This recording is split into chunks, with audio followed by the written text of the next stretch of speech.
I had the opportunity this semester to work with two different classes. The first was a math class with about 30% English language learners, but this was a math class, so it wasn't terribly linguistically interesting. So I'd like to focus in this video on the other class, which was an ESL class with 100% English language learners and was very linguistically interesting. The students in this class were from Mexico, Kenya, Vietnam, and Thailand. And typically in class, we would do cloze exercises, oral reading and writing activities. We would create, memorize, and present dialogues using cloze activities where we'd fill in the blank with the correct words. And we would have group discussions of word meanings and usage. And students would frequently be moving around the classroom to go find a partner to work with or to pass off their vocabulary words in the hallway. And they were all pretty much level 4. They were really high level English speakers. The African and Asian students, I noticed, were typically really good with sentence structure, but they would struggle more with pronunciation. And the students from Mexico had the opposite problem. They were really good at pronunciation and struggled with sentence structure, syntax. It was a good group overall. They paid attention, got along, helped each other, typically sat by students with their same linguistic background. I never really saw any role of the administration in the classroom, and I don't know about the parents, except that a lot of them don't speak English because the students had to translate the mail for them. And so for my first example, I had a student from Thailand. A boy walked into the classroom and he had a faux hawk, and the girl looked at him and said to him, "The hairstyle is cool." And this was an interesting example because, first of all, she said the voiced alveolar stop d rather than the voiced interdental fricative th, which is probably because she couldn't say th, so that's understandable. And then second, she used the voiceless alveolar fricative s rather than the voiced alveolar fricative z. And then lastly, she said the hairstyle is cool rather than that hairstyle is cool or your hairstyle is cool, as a native speaker probably would have said when speaking directly to somebody. The second example was a written example from one student from Mexico.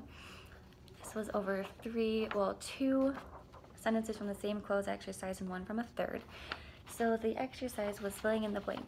Studying a foreign language is cognitively beneficial because it, first she says, increases in your future. And this is incorrect because it is missing a noun. So we talked about how this verb phrase, in this case, needs a noun phrase so we know what is increasing. And so we filled in the blank, or the gap right here. We filled in this gap with opportunities. We said increases opportunities in your future. Second, she says allows you to college. And so we talked about how college is not a verb, and so this doesn't make sense. And she also used the wrong form of to. So we discussed how to is an infinitive marker or a preposition, whereas too is an adverb meaning excessively or also. And we figured out an alternate way to convey the same meaning she was going for, and we said that studying a foreign language allows you to go to college. The third sentence that I had from her was filling in this blank and this blank. So we said, in my family, not going to my friend's house in a week is a punishment for staying out past curfew. First, the word in was interesting because saying not going to my friend's house in a week sounds like she is prohibited from going to her friend's house next week. And the meaning she was going for was that I can't go to my friend's house for a week, not just in a week I won't be able to go, but for an entire week I can't go. And so we changed into for. And then secondly, I was just really proud of her for choosing the word punishment because she understood that word and has made a lot of progress over the course of the semester. The third example is another student from Mexico. We were talking about cultures and traditions and holidays, and she said, Christmas is like the born of Jesus. And that was interesting because you can tell where she's learning her English. She must be learning a lot from her peers because she's using like in the slang form that students use it in. She said Christmas is like the born of Jesus, and she wouldn't have learned that from a book. So I think it's interesting that students will pick up on what they hear around them and use that in their own sentences. Also, when she said it's like the born of Jesus, She seemed to think that born was a noun while it's actually an adjective or a verb.